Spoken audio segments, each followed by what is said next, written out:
Olá, pessoal! Sejam todos muito bem-vindos! Nessa aula, nós iremos falar sobre as propriedades dos compostos orgânicos.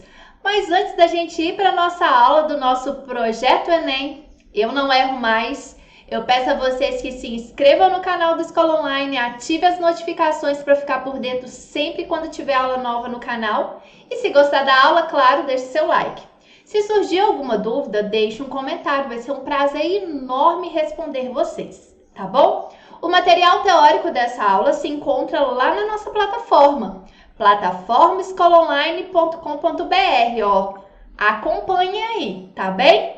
Lá, não só o material teórico de Química, mas de todas as disciplinas estão lá. Certinho, pessoal? Eu sou a Simone, professora de Química do canal Escola Online. Nossa aula inicia depois da vinheta.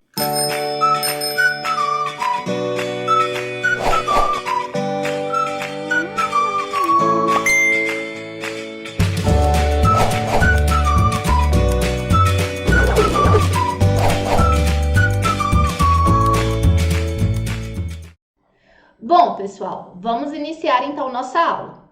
Como vocês sabem, substâncias orgânicas, ou também chamadas de compostos orgânicos, são todas aquelas substâncias que têm como elemento principal o carbono. Agora, se tem ou não a existência de outro elemento na molécula, como nitrogênio, oxigênio, enxofre, halogênios, o tipo de ligação que a gente vai encontrar nesse composto, o arranjo espacial das moléculas, que a gente define pela geometria molecular, ajudam a determinar algumas das propriedades físicas e químicas que os compostos orgânicos apresentam. Dentre as propriedades físicas que nós vamos trabalhar, nós vamos destacar aqui a polaridade, solubilidade, forças intermoleculares e a temperatura de fusão e ebulição. Então, nós vamos ver cada uma dessas propriedades físicas detalhadas e como nós vamos avaliar essas propriedades de acordo com a geometria, de acordo com o tipo de ligação, de acordo com o elemento presente no composto orgânico. Já as propriedades químicas que nós vamos trabalhar, o NOx do carbono não é uma propriedade química que cai muito. Nós vamos dar uma ênfase maior no caráter ácido-base. Mas a gente vai trabalhar um pouquinho dos efeitos eletrônicos quando nós estivermos falando do caráter ácido-base. Certinho? Então vamos iniciar o nosso estudo, iniciando pelas propriedades físicas, pela polaridade. O que é polaridade? Polaridade, gente, é a capacidade que a ligação possui de atrair elétrons. A polaridade das moléculas, ela pode ser identificada de acordo com dois critérios. E aí a gente vai trabalhar com esses dois critérios. O primeiro vai ser a diferença de eletronegatividade dos átomos e o segundo é a geometria molecular, tá bom? E aí, pessoal, os compostos orgânicos, eles serão sempre apolares quando houver somente carbono e hidrogênio. Por quê? Porque os dois átomos, eles possuem uma eletronegatividade bem próxima. E aí, essa desigualdade, ela não é muito grande. Então, quando a gente trabalha com carbono e hidrogênio e a geometria que esses dois elementos vão proporcionar nas cadeias carbônicas, a gente vê que a molécula, na verdade, ela é apolar. Mas a partir do momento que existe outros elementos além do carbono e hidrogênio no composto orgânico, aí vai trazer uma certa polaridade. Esses elementos, eles vão passar a apresentar a polaridade e aí nós vamos classificar aquela porção, aquela parte da molécula ou a molécula como polar, tá bom? Então, vamos ver aqui alguns exemplos. Aqui, ó, nós temos carbono e somente carbono e hidrogênio nas duas moléculas. Então, dessa forma, nós podemos classificar sem medo algum que são moléculas apolares, não possuem polos, são moléculas apolares, ok? Não apresentam polaridade, certo? E um exemplo de uma molécula polar. Por exemplo, nós temos aqui a molécula do etanol. Então, temos a presença do heteroátomo do oxigênio. Então, essa parte aqui da molécula, nós consideramos essa parte polar. E a parte que só tem carbono e hidrogênio, ela é apolar. Professora, você está falando que a molécula ela é polar e ao mesmo tempo apolar? Bom, pessoal, então vamos lá. Essa parte da molécula, ela tem uma característica apolar por ela apresentar só carbono e hidrogênio. E essa parte aqui da molécula, ela é polar. Quanto maior for o tamanho da nossa cadeia carbônica, maior caráter apolar vai ter a nossa substância. Quanto maior for a porção polar, maior vai ser a característica polar dessa molécula, ok? Então, quando nós estamos falando de hidrocarbonetos, nós estamos falando de substâncias apolares. Agora, quando nós estivermos falando de outros grupos funcionais presentes nas substâncias orgânicas, nós estamos falando que aquela função, aquela porção onde existe elemento diferente de carbono e hidrogênio, vai ter uma característica polar. Então, é isso que a gente vai desenvolver e trabalhar aqui nesses conceitos. Agora, nós vamos trabalhar a segunda propriedade dos compostos orgânicos. Nós vamos ver agora forças intermoleculares. As forças intermoleculares são as formas como as moléculas dos compostos que são formados por ligação covalente vão interagir entre si. Quem propôs essas interações, que estudou, foi o químico físico holandês Van der Waals. E, em homenagem a ele, uma das forças tem o seu nome. Então, nós vamos ver 3 tipos de forças intermoleculares. A força de Van der Waals, também conhecida como força de dispersão de London, ou interação do tipo dipolo instantâneo dipolo induzido, ou simplesmente nós podemos chamar de dipolo induzido, ok? A segunda interação que nós vamos ver é a força de dipolo permanente e dipolo permanente, ou também chamada de dipolo-dipolo. E a última interação, a mais forte das 3, ligação de hidrogênio. Então, vamos à primeira interação, a dipolo induzido. Bom, das 3 interações, a dipolo induzido é a mais fraca. Dipolo induzido, nós vamos encontrar esse tipo de interação intermolecular apenas nas moléculas apolares. Então, se a molécula ela é apolar, o tipo de força intermolecular que vai existir entre as moléculas vai ser dipolo induzido, tá bom?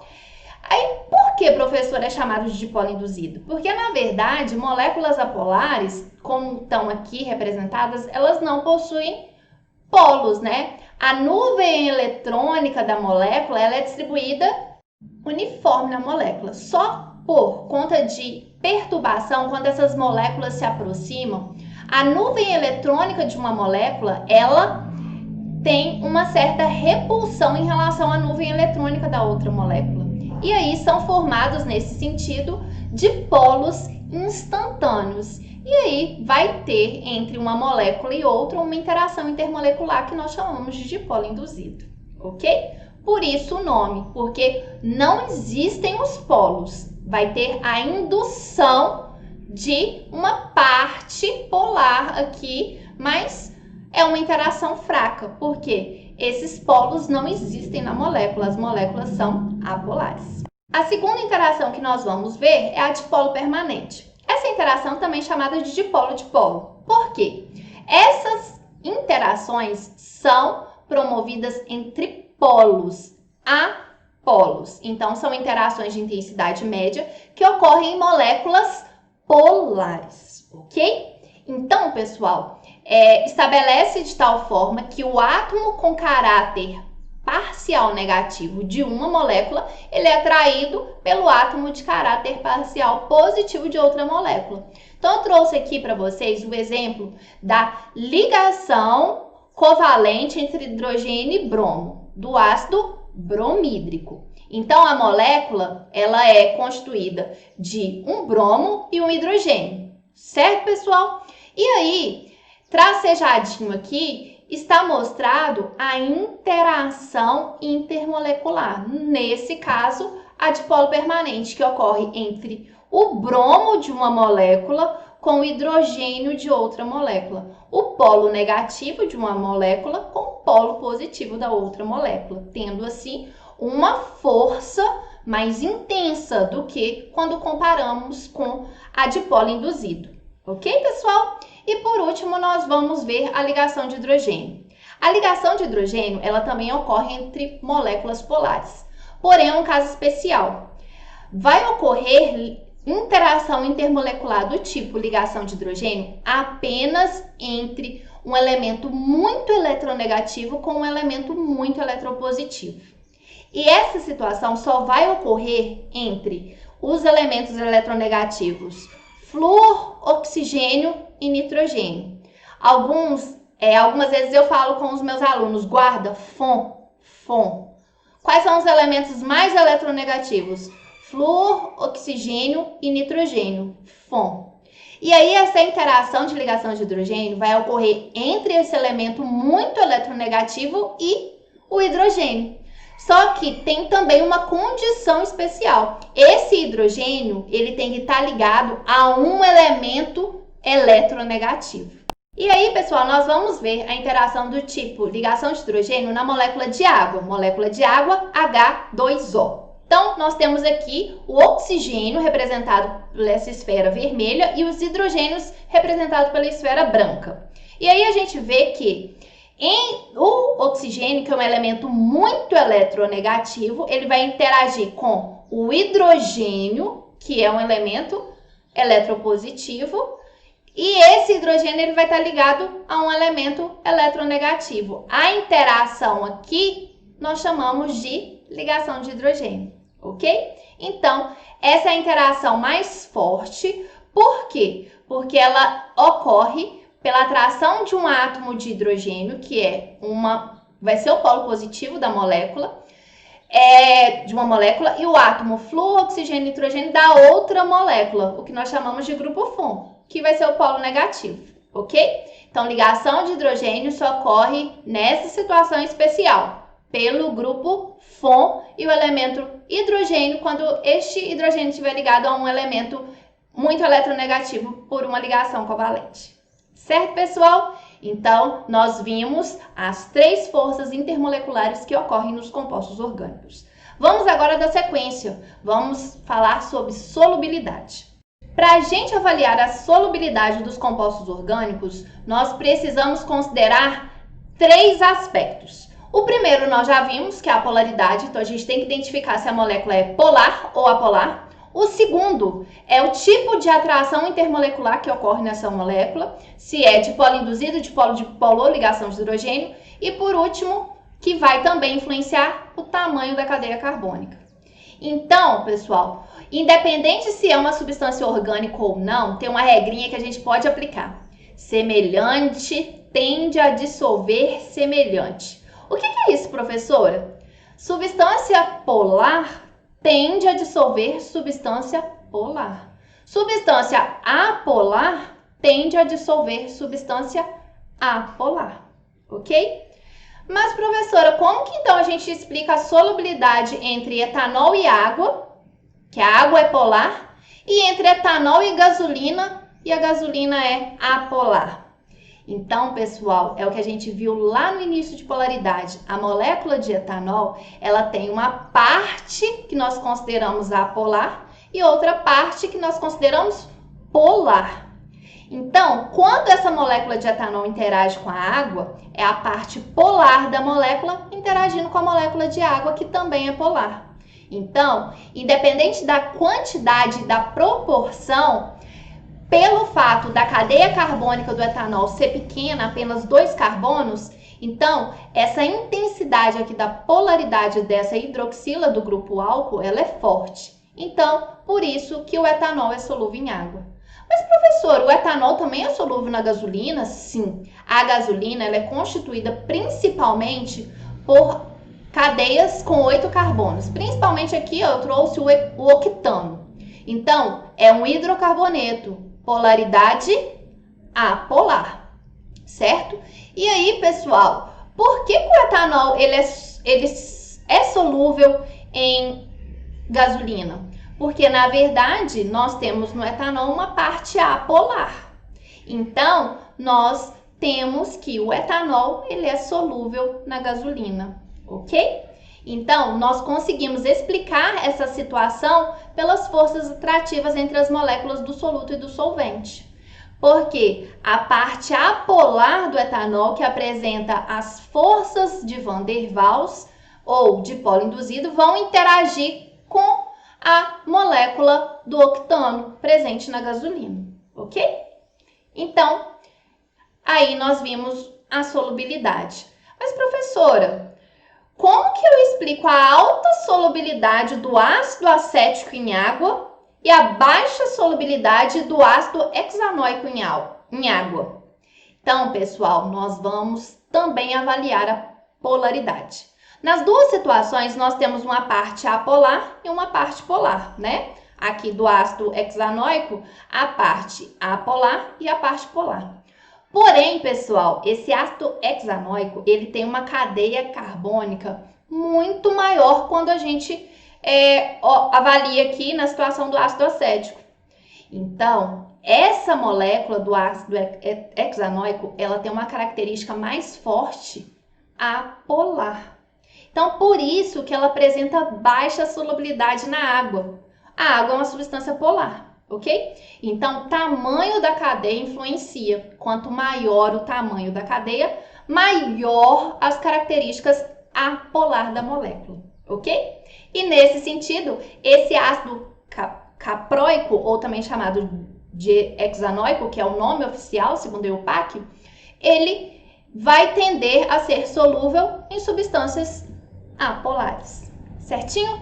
Vamos então para outra propriedade, a última que nós vamos estudar aqui das propriedades físicas, que vai ser a temperatura de fusão e ebulição. Quando a gente está falando de temperatura de fusão e ebulição, nós temos que avaliar três aspectos. As forças de atração intermolecular, porque quanto mais forte forem as forças de atração intermolecular, para a gente separar as moléculas, né, para mudar de estado físico, a gente sabe que a gente tem que afastar as moléculas, quebrar as interações intermoleculares. Então, quanto mais forte forem as interações intermoleculares presentes nas moléculas, maior a temperatura de fusão e ebulição.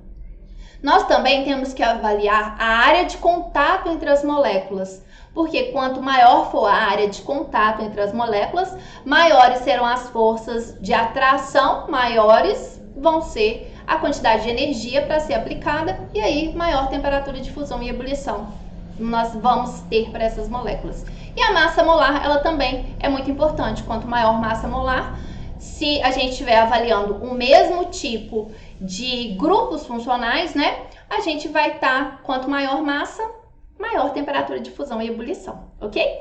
Então, vamos aqui, ó, ver na situação, ó, propano, tem massa molar 44 gramas por mol, metóximetano, massa molar 46 gramas por mol, bem próximo, o etanol com massa molar bem próxima e o etanol aqui também bem próximo. Então, gente, o que nós estamos avaliando aqui? Nós estamos avaliando substâncias que apresentam massa molar próxima, ok?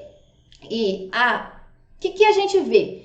Que para o propano, a temperatura de ebulição é muito baixa em relação ao etanol. Por quê?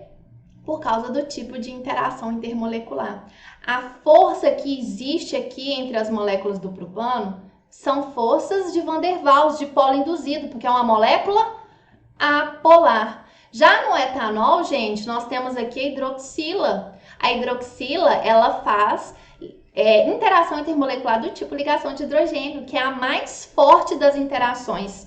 Logo, ela vai apresentar uma maior temperatura de ebulição, ok?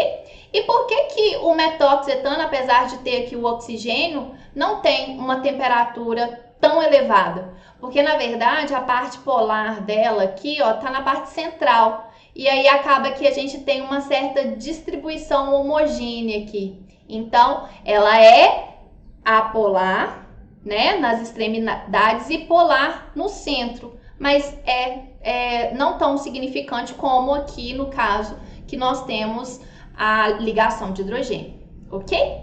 E aqui também nós vamos ter, uma molécula polar, mas a interação que nós vamos ter aqui vai ser do tipo de polo, né, de polo permanente. Então, é uma força de interação mais fraca que a ligação de hidrogênio. Agora, nós vamos avaliar aqui, ó, quando nós estamos falando da mesma função orgânica, todas as substâncias são aqui hidrocarbonetos, porém, nós vamos avaliar agora a área de contato. Quando a cadeia ela é totalmente linear, a área de contato dela é maior. Então, eu até representei aqui as forças intermoleculares em rosa. Então, a gente avalia aqui ó, que as forças, existem muito mais força numa molécula quando ela é linear, comparado quando ela tiver ramificação. Quanto maior for a quantidade de ramificação, menor a quantidade de interação intermolecular da molécula. Certinho? E aí, consequentemente, quanto menos interação intermolecular, menor temperatura de fusão e ebulição. E por último, nós vamos avaliar agora em relação à massa molar. Nós estamos aqui o mesmo tipo de... como que eu posso dizer? O mesmo tipo de grupo funcional, todos são hidrocarbonetos, só que aqui a gente está aumentando a cadeia carbônica, aumentando a massa molar. Quando a gente aumenta a massa molar, aumenta a temperatura de fusão e ebulição. Certinho? Agora nós vamos trabalhar com as propriedades químicas. Gente, vamos falar aqui do caráter ácido-base. Nessa situação, quando nós estamos falando de compostos orgânicos, a teoria ácido-base de Bronsted-Lowry se aplica perfeitamente. Nesse caso, a gente considera um ácido a substância que pode doar próton e a base a substância que vai aceitar próton, tá bom? Então, essa definição ela vai se aplicar na maioria das reações ácido-base em química orgânica. E aí, o ácido, um exemplo aqui genérico, o AH, onde essa substância que nós chamamos de ácido, ela doa próton para B, que a gente considera base. Então, todo ácido tem a sua base conjugada e toda base tem o seu ácido conjugado. Porque essa reação aqui, ó, ela como que eu posso dizer? Equilíbrio químico, né? Então, se a gente colocar ela no sentido inverso, quem vai doar próton agora vai ser aqui, ó, o BH+, para o A-. Voltando aqui na situação inicial, ok? Na química orgânica, nós vamos trabalhar com as substâncias que têm caráter químico ácido e as substâncias que têm caráter químico básico. Dentre as substâncias de caráter químico ácido, nós vamos ver os ácidos carboxílico, fenol, alcino e álcool. E as funções orgânicas de caráter básico, a amina. Então, vamos começar com os ácidos carboxílicos. Em comparação aos ácidos inorgânicos, os ácidos carboxílicos apresentam uma acidez fraca, tá bom? E aí o ácido, ele vai sofrer o processo de ionização, formando o ânion carboxilato e liberando H+, tá bom? E aí, gente, nós vamos notar que a força do ácido, ela vai diminuir quando se aumenta o tamanho da cadeia carbônica. Então, eu trouxe aqui o exemplo, ó, 1, 2, 3 carbonos. Então, esse aqui é o ácido propanoico e esse aqui, ó, 2 carbonos, é o ácido etanoico. A gente vai ver que a constante de acidez do ácido propanoico, ela é menor e do ácido etanoico, apesar de bem próximo, ela é um pouco maior. Então, quanto maior a constante de acidez, mais ácido. E a gente vai ver que quando tiver a presença de grupos que atraem elétrons para si, a força da acidez vai aumentar. Por quê? Porque a gente fala que o grupo alquil, ele é um grupo de efeito eletrônico do tipo doador. Então, ele vai estar doando densidade eletrônica aqui para o grupo e aí vai impedir com que a ligação entre oxigênio e nitrogênio, na verdade, ela fica mais forte e fica difícil aqui esse rompimento. Então, por isso que é menos ácido. Agora, quando nós temos grupos retiradores de elétron, essa ligação entre oxigênio e hidrogênio fica mais fraca, mais fácil de romper e mais fácil a ionização. Então, a constante de acidez é maior. E a gente sabe que quanto maior o valor de Ka, maior vai ser o caráter ácido. Então, quanto maior for o tamanho da cadeia, menos ácido vai ser a substância. E quanto maior for ou quanto mais tiver grupos retiradores de elétrons, mais ácido vai ser. Então, esse é o efeito eletrônico que nós estudamos aqui, que é uma característica química dentro de outra característica química, que é o caráter ácido básico. Certinho? Vamos agora ver o fenol. O fenol, gente, é um grupo funcional menos ácido que o ácido carboxílico. Por quê? Porque é explicado pela ressonância do par de elétrons livre do oxigênio com o anel. E aí, gente, por haver essa ressonância aqui, em determinadas situações, o oxigênio vai ficar parcialmente positivo. o que procura repelir o hidrogênio, que também é positivo, e que vai ocorrer a seguinte ionização. Só que isso aqui, essa ionização, ela vai depender da ressonância, ok? Então, por isso que, na verdade, é um caráter ácido fraco. E como ocorre lá nos ácidos carboxílicos, a acidez do fenol ela vai se tornar mais forte ou mais fraca dependendo do tipo de grupo que tiver no anel aromático. Se tiver grupo doador de elétrons, aí vai ter uma característica ácida fraca. Se tiver grupos retiradores de elétrons, vai ter uma característica ácida forte. Vamos agora ver o álcool. O álcool, a eletronegatividade elevada do oxigênio acarreta um aumento na densidade eletrônica aqui da hidroxila, que é a parte reativa do álcool. E aí, nesse sentido, o caráter ácido dos álcools é ainda mais fraco que o dos fenóis e ainda mais fraco que dos ácidos carboxílicos. Pela baixa acidez, os álcools só vão ter comportamento de uma substância ácida quando a gente reagir, por exemplo, com sódio metálico. E aí a gente vai ter a liberação do hidrogênio e formação aqui do etóxido de sódio. E por último, os alcinos, gente, são os com menor característica ácida. Então, vão reagir, vão se comportar como ácido apenas quando reagir também com o metal, formando assim um acetileto, né? No caso, quando a reação for com sódio, formou aqui o acetileto de sódio, tá bom? Então, em relação a comparação de acidez, nós temos, claro, que os ácidos inorgânicos são os ácidos mais fortes. Depois, quando a gente está trabalhando agora com compostos orgânicos, os ácidos carboxílicos vão ser o grupo funcional que vai ter uma característica mais ácida, seguida de fenol. Água, gente, tem uma característica mais ácida que álcool e alcino, ok? Então, você sempre tem que lembrar que falou de acidez de compostos orgânicos, lembra logo, ó, ácido carboxílico. Tranquilo, né? Agora, a substância de caráter básico. A gente trabalha aqui com a amina. Então, a amina, ela vai apresentar o caráter básico fraco quando comparado com as bases inorgânicas, porque ela possui um grupo que pode receber próton, tá bom? Então, quem que vai receber próton? O nitrogênio. Então, o nitrogênio recebe o próton e fica aqui a espécie protonada, certo? O caráter básico da amina é devido ao par de elétrons livre do átomo de nitrogênio. E aí, gente, quando nós estamos avaliando o caráter básico das aminas, nós vamos ver que a amina que apresenta característica mais forte, né, a basicidade mais forte, vai ser aqui a amina secundária. A primária, ela só tem um grupo alquila. Então, a gente viu, né, que grupo alquil, ele é doador de densidade eletrônica. E aí, se doa densidade eletrônica, então esse par de elétrons do nitrogênio está mais disponível e é mais receptível, né? E então vai capturar o próton com maior facilidade, então tendo uma característica básica mais forte.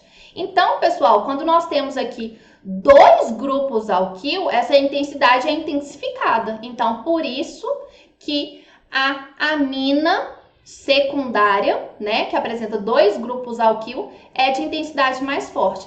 Mas, professora, se quanto maior for a densidade eletrônica dos grupos alquil, por que a terciária não é mais forte? Porque aqui, na verdade, apesar da densidade eletrônica ser maior no par de elétrons, por ter três grupos, vai ter aquele impedimento estérico, o impedimento desses grupos. E aí, esse par de elétrons não está tão disponível, que deixam pouco espaço para fixar o próton, o H+. Então, por isso que, na verdade, ele não tem uma acidez, uma basicidade considerável, ok? E aí, gente, quando nós estamos falando das aminas aromáticas, a intensidade é ainda mais fraca quando nós falamos em relação às aminas alifáticas. Por quê? Porque as aromáticas, gente, o par de elétrons do nitrogênio, ele vai vai migrar no anel aromático. Ele vai sofrer o fenômeno de ressonância. E aí, nessa situação, o par de elétrons não vai estar tão disponível para receber o próton. Certo, pessoal? Então, agora nós finalizamos e vimos as propriedades físicas e propriedades químicas importantes para a gente fazer os exercícios, o conteúdo no Enem e para você não errar mais lá essas questões no Enem. Então, vamos lá? Primeira questão. Os hidrocarbonetos são moléculas orgânicas com uma série de aplicações industriais. Por exemplo, eles estão presentes em grande quantidade nas diversas frações do petróleo e normalmente são separados por destilação fracionada. Com base em suas temperaturas de ebulição, o quadro apresenta as principais frações obtidas na destilação do petróleo em diferentes faixas de temperatura. Então, nós temos aqui, ó, até 20 graus Celsius vão ser esses produtos e de 1 a 4 carbonos. Na temperatura de 30 a 180, por exemplo, nós temos a gasolina, vai ser os compostos que vão ter de 6 carbonos a 12. Nessa faixa de temperatura, de 11 a 16 carbonos. E na faixa de 260 a 350, de 14 a 18. Então, nós estamos aqui falando do mesmo grupo funcional. Nós estamos falando de hidrocarbonetos. E o que está aumentando aqui, pessoal? O tamanho da cadeia carbônica. Então, a gente viu lá em temperatura de fusão e ebulição, quando nós estamos falando aqui do mesmo grupo funcional e aumenta a cadeia carbônica, aumenta a massa molecular. E o que ocorre com a temperatura de fusão e ebulição? Aumenta. Então, gente, na fração 4, a separação dos compostos ocorre em temperatura mais elevada. Por quê? Suas densidades são maiores? Não foi uma informação que deu aqui pra gente de densidade. A gente não pode afirmar nada. O número de ramificação é maior. Gente, a gente acabou de ver, né? Quanto maior o número de ramificação, menor vai ser a temperatura e não maior. Sua solubilidade no petróleo é maior? É petróleo, né, pessoal? Então, as substâncias vão ser solúveis independente da quantidade de carbono. São hidrocarbonetos, são substâncias apolares. As forças intermoleculares são mais intensas? Sim, pessoal. Quanto maior o tamanho da cadeia, maior vai ser a quantidade de interação, né? Então, sim, as forças intermoleculares são mais intensas. Letra E. A cadeia carbônica é mais fácil de ser quebrada. Nada a ver, pessoal. Quando a gente está falando de temperatura de fusão e ebulição, não tem quebra de ligação química, tem rompimento de interação intermolecular, ok? Então, resposta correta, letra D. Bem tranquilo, né? Os tensoativos são compostos capazes de interagir com substâncias polares e apolares. Nossa! Será por quê? Será que é por causa, igual lá no etanol, se ele vai interagir com substâncias apolares e polares, quer dizer que ele tem uma porção polar e outra apolar? Vamos continuar. A parte iônica dos tensoativos interage com as substâncias polares e a parte lipofílica interage com as substâncias apolares. Viu, pessoal? A estrutura orgânica de um tensoativo pode ser representada por... Então, tá aqui, gente. Esse aqui é a fórmula estrutural do tensoativo. Então, aqui, ó, tem uma cadeia carbônica enorme. Então, a gente sabe que toda vez que tiver carbono e hidrogênio é apolar. E aqui, ó, a parte iônica, que é a parte polar. Então, a parte polar está representada aqui por essa bolinha e a parte apolar está representada aqui por esse rabisquinho aqui, representando a cadeia carbônica. Ao adicionar um tensoativo sobre a água, suas moléculas formam um arranjo ordenado. Esse arranjo é representado esquematicamente por...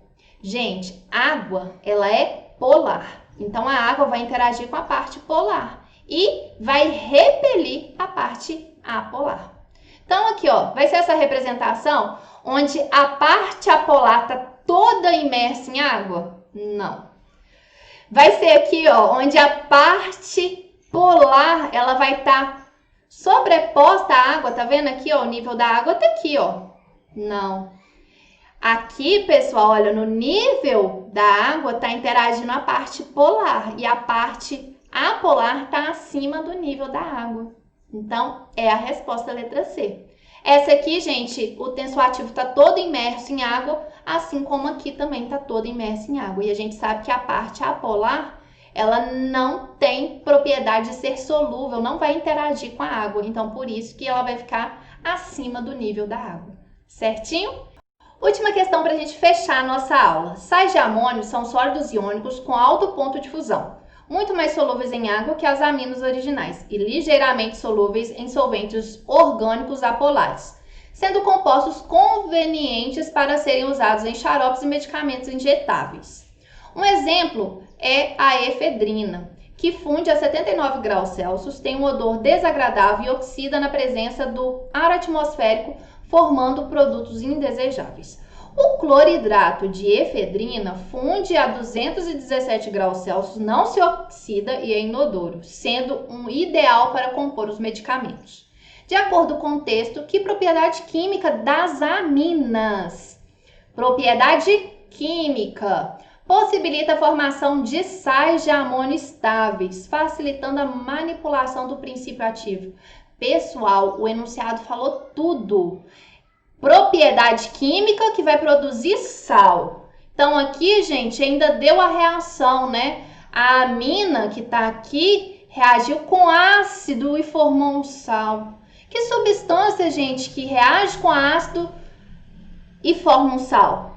Base. Base mais ácido forma sempre sal mais água. Então, qual que é a propriedade química? A basicidade.